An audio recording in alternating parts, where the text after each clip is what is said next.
kids in small groups by the second week of school? It may sound crazy, especially for those kindergarten and first grade teachers, but it is possible. And that's what I want to talk to you tonight about.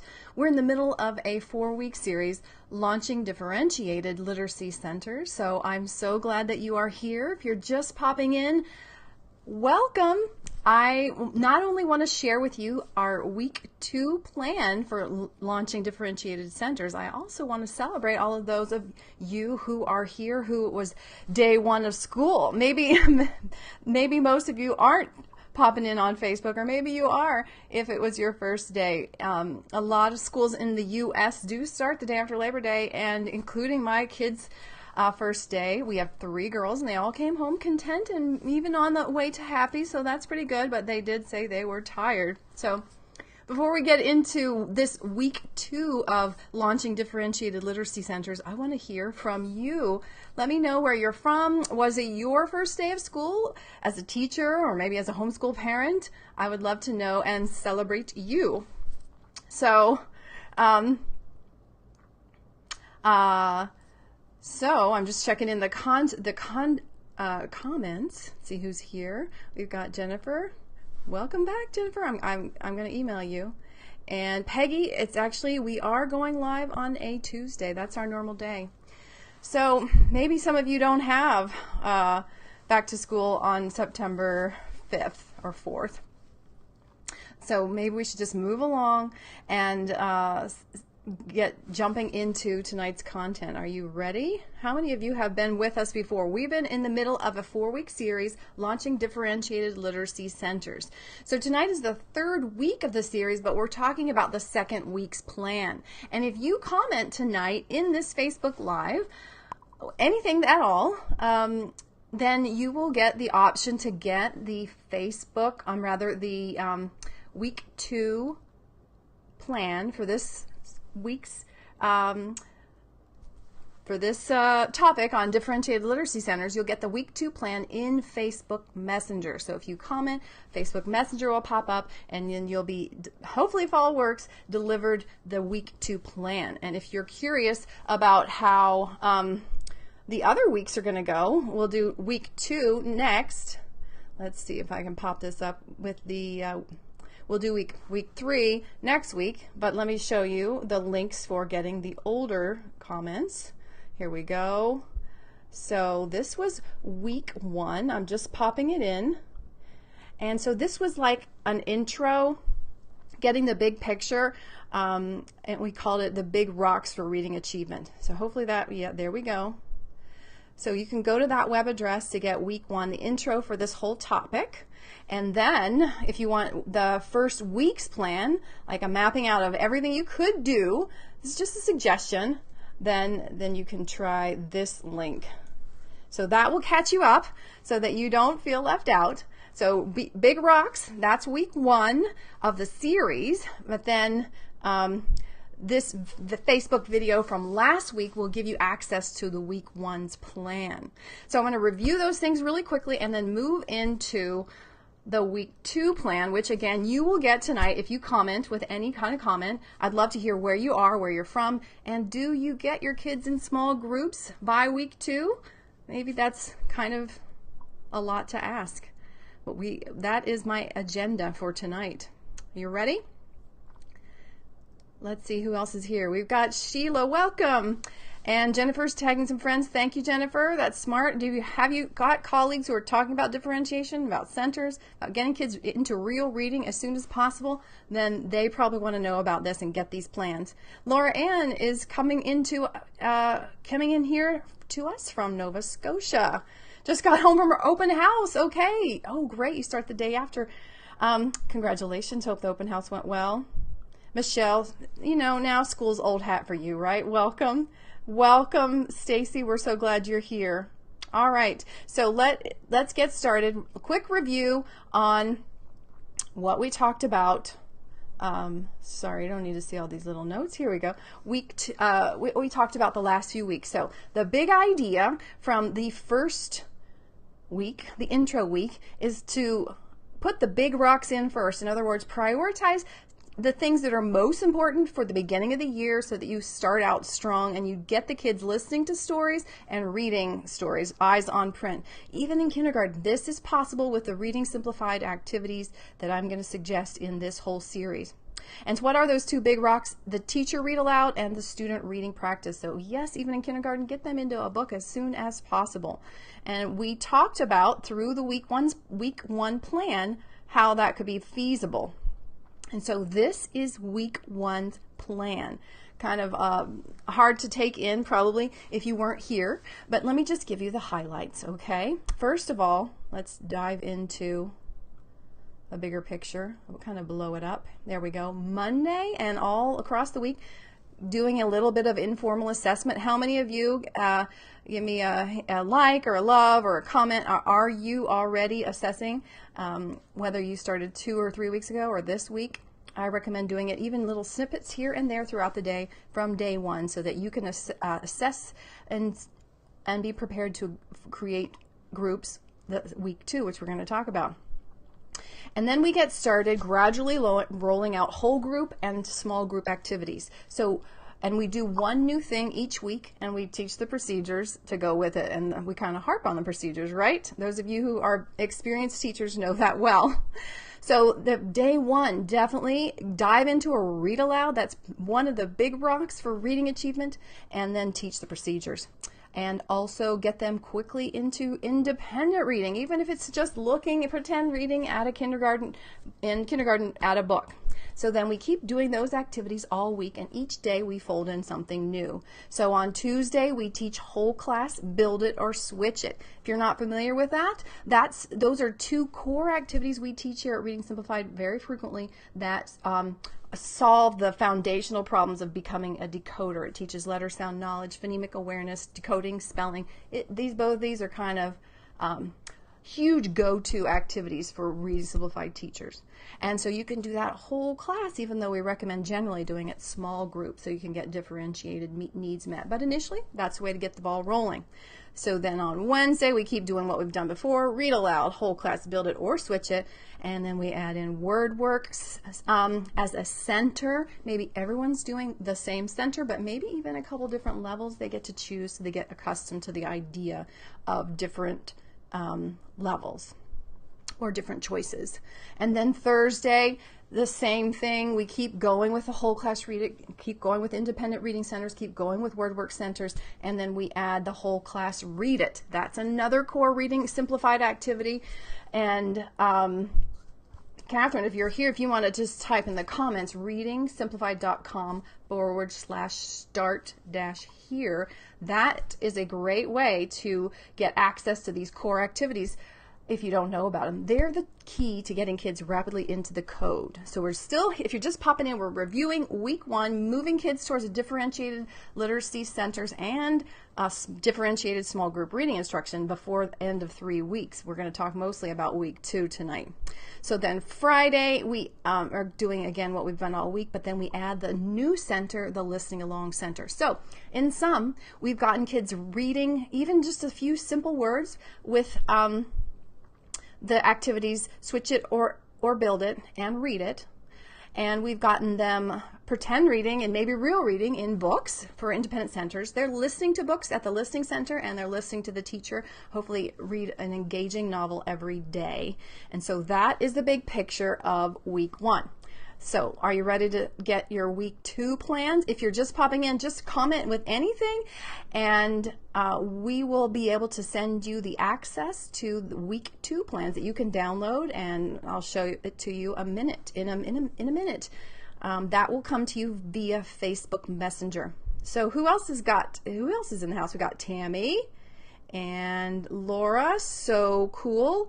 That's awesome. She is going to start week 1 tomorrow with Build It. Great. Laura, I forgot, what grade level are you teaching? Kindergarten? I forgot. I'm sorry. And Jennifer has been teaching for a couple weeks now, but she had planned to get them going in week 2, but had to postpone to week 3. That's reality. These plans are just kind of ideals, maybe something to aim for, but I'm glad you're flexing with the reality of school. She's in week 5 now and going strong with 2 groups a day. Awesome. Way to go. And Jennifer has a challenging population, so that's awesome. Okay, Michelle, um, the link to week 1 will send you to a different podcast, not podcast, but Facebook Live, just like this. And then you will need to comment in there and the link should come. But that might be something to do later if you're interested in hearing about week 2. So Sherry, she's into week 4 and have not started centers yet. That's normal. I mean, typically when I look at the literature, I see people saying, get them used to school and start maybe week 6. So that's why I'm trying to say we may be able to try something kind of radical here by getting them functioning in week 2 and kind of running smoothly by week 3, or maybe not smoothly, but up and running.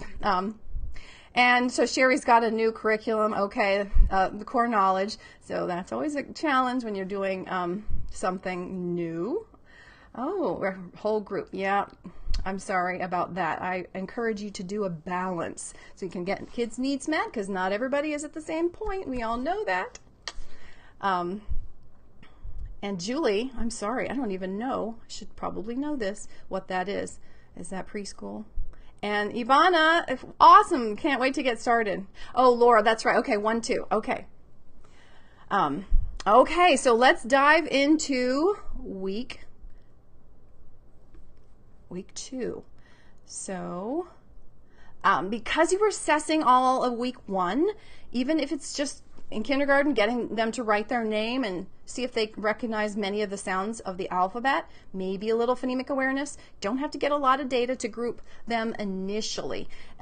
So we don't need to have fixed groups that are like scientifically researched that are going to be perfectly valid no matter who steps into our class. This is just initial grouping, should be very flexible, and it's just to get you started for the second week so that they can get the routine of groups started in their mind. So that's really the goal of week 2, is that the kids start to learn the procedures and the process. It's probably not going to be the greatest instruction. You're going to be keeping your eye on for what's going on with the literacy centers. Nevertheless, the value of getting that started early in the years to get them closer to real reading and get them accustomed to this crazy thing that the classroom teacher's trying to juggle. So what are our week 2 goals? We want to start groups. If we haven't done it already, then just dive in now. Now, I had a comment earlier that from one teacher, she said she got it started day 1, and I'm impressed by that. I would love to hear from you if that's your reality, how you get it done. But for most of us, that's not typical. So, but if we can do it week 2, that could probably be very significant for our school year. Kids reading that quickly in the year, that's pretty awesome. Another goal for week 2 is to increase their stamina at the different centers or during the teacher read aloud. We started, okay, we're going to start with 7 minutes or 8 minutes, but each day we're encouraging them, hey, we did, 7 minutes yesterday, but today you did 9. Way to go, you guys. And cutting them off before they start to get antsy and misbehaviors escalate. Then we're going to keep teaching the procedures. Before we start any new thing, we're going to reiterate and practice, model, and give non-examples, which we talked about in our last week's Facebook Live. We're going to also teach the book box or book binder, that kind of collection of books and papers that the kids are getting either during independent reading time or from their small group reading instruction. And then we're also going to add one more center apps for word work. How does this sound, you guys? Are you just popping in? Any kind of comment that you write will get you access to this plan, which I'm just about to show you. If I can click the button the right way. There we go. Okay, so this right here, see that? It looks very similar to the previous one, but it says week 2. So in week 1, we set the stage for getting them actually into groups. Maybe not a lot of groups, but some groups. So see down here at the bottom, we're going to be teaching small group procedures and really making an emphasis on this, because doesn't a lot of our success for the whole school year hinge on whether or not those kids will let the teacher do her job when she's working with a small group, right? That's probably the biggest challenge I hear from teachers in terms of classroom management. Welcome, Diane. Welcome, Tara. Awesome. Yes, Tara, if you're just working with one student, definitely go to the readingsimplified.com/start-here to access some of these activities, the core activities that we'll teach reading really quickly to kiddos. So we're doing that right down here. We're doing small group procedures kind of ad nauseum, and we're going to teach how to do it, and we're going to show examples of not doing it. So it's fun for the kids to pretend do what they just said they weren't going to do. What are your procedures? I love to hear, I hear this a lot, teachers saying, 3 before me, right? How many of you have used that? Or do you have other little sayings that keep a bubble around you so you can do your job and they get to work at their centers or their workstations? I would love to know what are some of your tricks to get the kids to let the teacher do the small group instruction. And then start with just one group, maybe just 10 minutes, because you got 3 groups going simultaneously. So we got this arrow going up here indicating that while the teacher is working with a small group, there are 3 centers going, or maybe in one after the other. The whole group can do it and take turns going from one activity to the next, or maybe there's 3 running at the same time. It's up to you. And again, those center times are going to be kept short, and these 3 centers are the centers that were taught last week, week 1. Independent reading, the word work center, and the listening along center. So the other important aspect of week to Monday is to continue those whole group activities. We're going to be doing the read aloud, hopefully a book that's that kids remember from last week that's really hooking them. They want to know what's going to happen next, right? Whole class read it, and whole class build it or switch it. Go for the hardest one you can handle. Build it is the easiest and switch it is the hardest. So if they can maybe handle switch it, try it. Always aim for the harder thing and see if it's possible. You can always back down later, because kids will surprise you with what they can handle. So that's day 1 on week 2. What do you think? Karen is saying this is something she needs to wrap her head around. Understandable. There are so many different things that not all of us are doing. I know some people don't do centers at all. I know some people who don't do centers, but they're not differentiated. And I know folks who do them, but they don't start until October. So it makes sense that this could be kind of mind-blowing. So thanks for sharing that. It's honest. Very good, and makes sense. And Kristen says she's very excited to try this. Sweet. And Nora really is working on building stamina. The groups will start soon. Yeah, that's great. Jennifer's trick is to have a class expert for each station. So if someone has trouble, they go to that student for help instead of bothering the teacher at the small group. Brilliant. I love that. How does that work for you? You've got those little kids. How long does that take you to get that started? That's really awesome.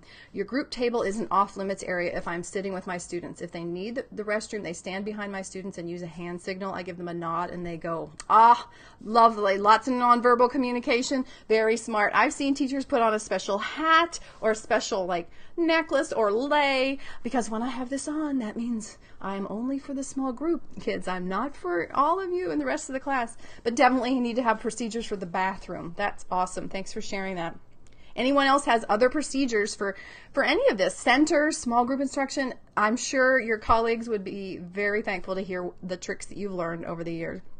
Okay, so then week 2, Tuesday, is going to be the same as as Monday, but then we're adding in, we're adding nothing in new today, except we're going to pick a different group. So Monday was week group 1, Tuesday's group 2. We're not teaching a new thing simply because this is all very tricky for the teacher to juggle.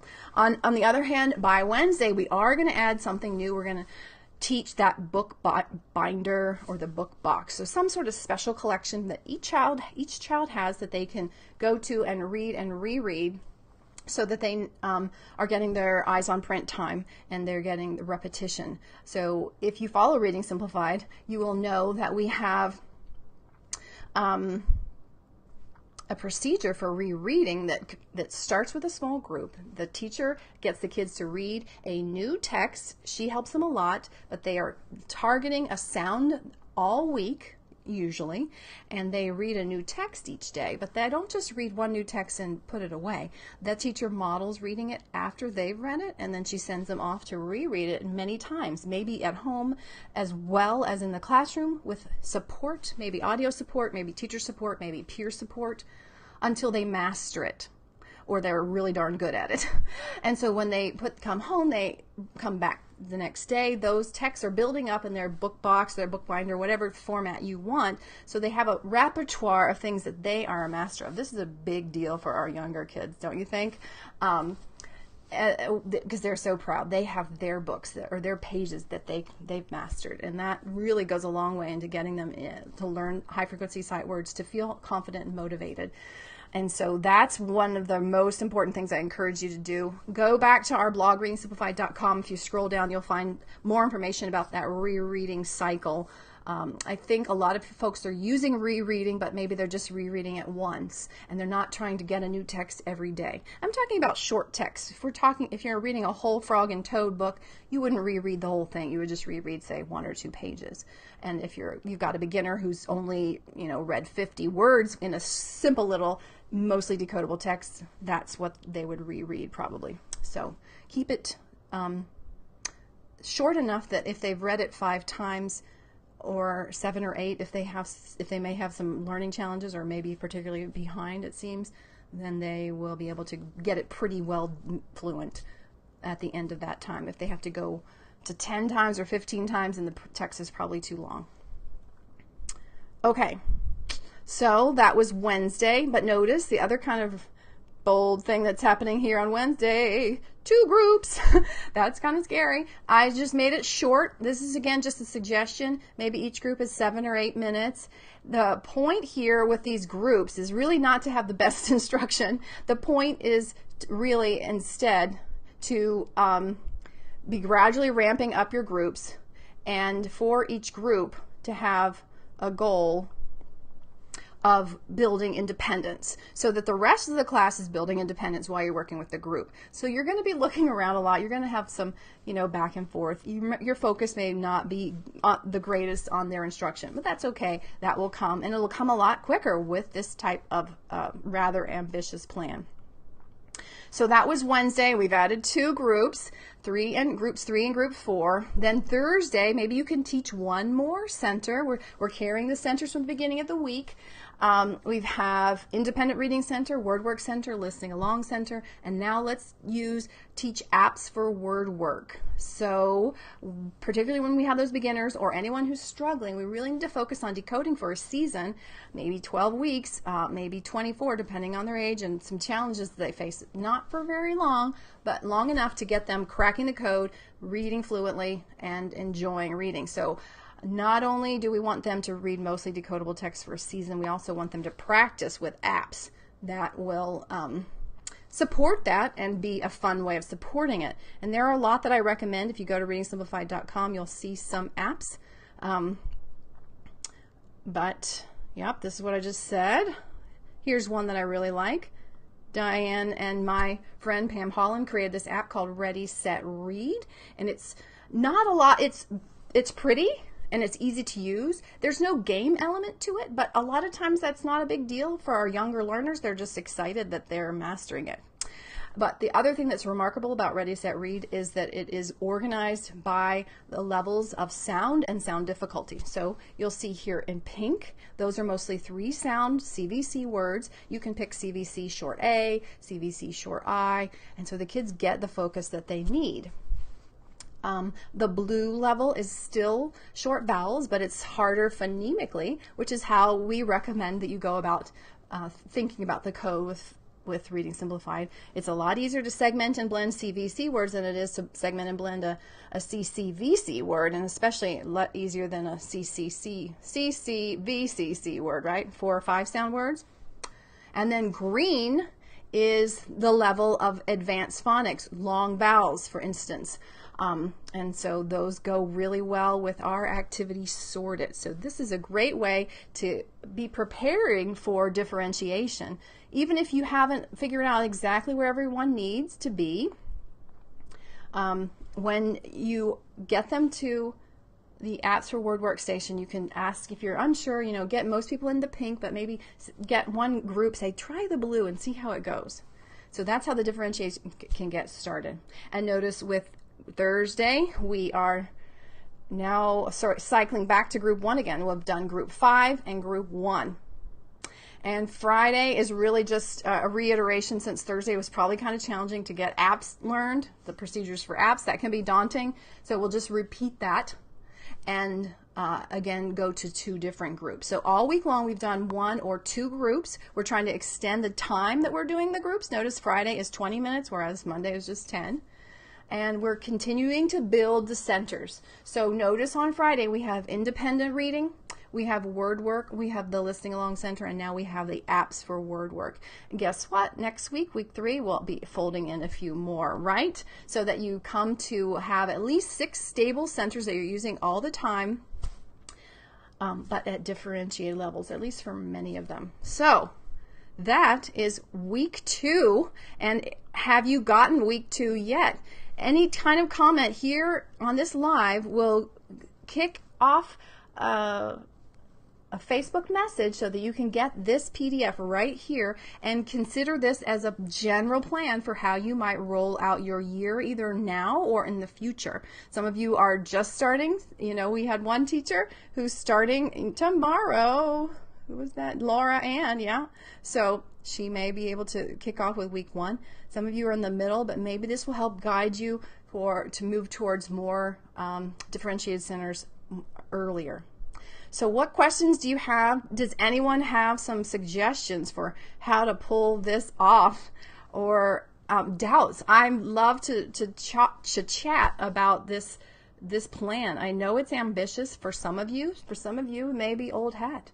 So where are you on the spectrum? We are here as a community to support all teachers wherever you are in your development, and parents as well. A lot of what I've talked about is obviously classroom oriented, but I hope your parents can get the idea of the key things that they need to be looking out for and ways to make learning fun, especially if you're in a homeschool environment. You don't always have to just be sitting at the desk, right? You can send them off to apps, and then next week we'll have some other ways of teaching decoding and word identification and reading that are also not just desk work. So Brenda says, great, thank you, thank you. Karen, okay, Jennifer's concern is something that Karen mentioned, is independent reading. How do you make it work? There's no accountability and they're easily distracted. Okay. And the noise and even the fake reading. Well, first, you know, in kindergarten, some level of fake reading is probably good. Are they looking at a book? You know, that's just even a big step forward. Keep in mind with the Reading Simplified protocol, if you've been around for a while, you know that what's happening in the small group is that they're quickly accessing decoding and word identification so that the reading that they're doing is actually within their reach. That's one principle. Another principle is that during the small group time, the teacher rereads the passage that the students just read at least one time, and maybe she makes a recording of it with voice memo and sends them off to listen to it along, and so they get to be a master of it. And then this is where the accountability kicks in. When they come back tomorrow, they need to read it well to her, because if they don't, then she's going to ask them, so what were you doing during the independent reading time? Now, some of the independent reading time is going to be that rereading. Some of it should be other reading choices. We want, and we talked about this last week, we want to have choice to be part of it. But some of it needs to be what they need to work on, particularly one sound a week in general, when they're at the advanced phonics level especially. So those are some of the things that can be accountability measures. A couple other that I have seen teachers use are apps like Showbie and Seesaw. And so the kids read into a device, and then they know that the teacher gets it. Maybe even the parent gets it. The teacher doesn't have to listen to all of it. She just has to spot check and listen occasionally. At least listen to one child once a week to get a sense, is this really happening or not? Another thing that can be done for accountability is to draw what they have read, or to retell it. That's the station. I'm giving away a little sneak peek for next week. Retell it during the retelling station.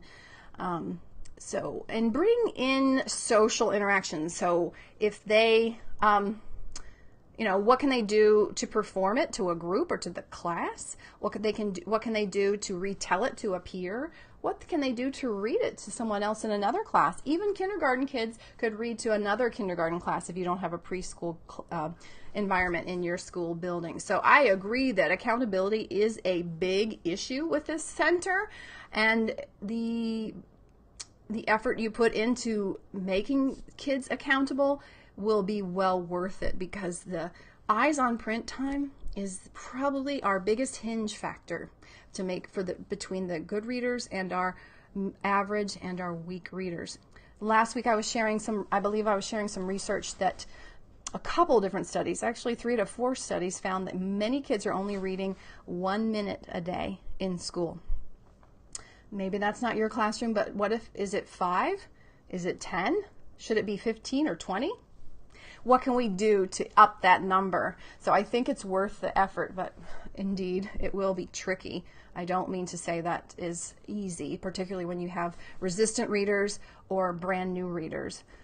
The listening along station, the teacher read alouds, they're ways of kind of nurturing a sense that literacy is awesome, stories are great, look at what you can do when you are a reader, so that when they read independently, you're tying it back to those great experiences. Hopefully it's a very warm, nurturing environment when you're doing the read aloud and kids are enthralled with the stories or the nonfiction books. So those are that's kind of the big picture. But the nuances, what works with one kid or what works with another kid, is kind of a endless detective game. I hope you can think of it that way, as a puzzle to solve and not as a thing to throw up your hands, because it will be a challenge. I totally agree. Oh, I like this solution, Jennifer. Thank you for sharing. She lets her kids read to a friend and get their friend to initial the book or passage. Brilliant. They can earn stickers, stamps, or other prizes for the initials they get. Awesome. I love it. Oh, okay. No need to apologize. This is a real issue, and probably this is something I needed to bring up from the get-go. Yeah, they could be definitely in the book box, definitely have their library book, have their rereading books, and maybe have something from the classroom. It's just should be kind of a hodgepodge. We don't want it to be, these are your leveled books, this is all you can read, and not, So a collection, yes, I think that's fine. But yeah, sometimes if they have nothing but a picture book that's, from the library, that's a 3rd grade reading level, we're not going to get too far with kindergarten, right? So that's good. Hopefully that was a discussion that got you all thinking about different variables there. All right, so this is the end of launching differentiated literacy centers for week 2, and we're going to talk about week 3's plan next week, and so I will give that away again. And if you didn't already get the big ideas from the intro to this series, then head over here. And if you didn't get week 1's plan, then head over here. Hopefully that will still work. Email us if it doesn't at admin@readingsimplified.com. And if you're new to us, please like our Facebook page and click on the little down arrow so you get notified, because we go live every Tuesday at 8 p.m. Eastern, teaching how to streamline classroom reading instruction and accelerate students' reading achievement. This is hopefully helpful for classroom teachers, specialists, parents who are concerned about their kids, homeschool parents, mentors. We have a lot of grandparents too. So welcome, and I look forward to reaching out to you guys next week. And hey, Marnie. Thanks, Pete. Ooh, Laura, that is a great question. She's asking, have you ever taught printing, handwriting, the same time as write it? And I love that idea, because a lot of times, now write it, by the way, is just dictation where kids write on a dry erase board. Of course, they could also write on paper if you want to have the dotted letters. And I love that idea, because a lot of handwriting practice is one letter over and over again, not in the context of a word. And sometimes that just kind of goes over some kids' heads who haven't had a lot of exposure to literacy. So that's great, Laura. I think that's really smart. I haven't done that myself personally, because I don't typically teach handwriting in the context of reading tutoring. But I mean, informally have done it, just because if they can't write, I kind of, lead them along by dotting the letters, and we do use write it. So when if they were told, okay, we're going to write the word sat, and they would be asked to form the letters You might even give them the coaching, the cues that you give for letter sounds, like start at the top and it's a curve. I don't really have a gimmick for S. Does anybody have a gimmick for S? And then you get them to say the sound as they write it, S, and then they write the next sound, ah, and then the next sound, t, and then they would erase it and say the sound, s, ah, t. And so if they were completely beginning, that would be great pairing with Build It, and you would probably just want to provide them with dotted letters or partially dotted letters or maybe an example. So yeah, that's a great question, and I think that would be great. So all right, see you next Tuesday, 8 p.m. Eastern.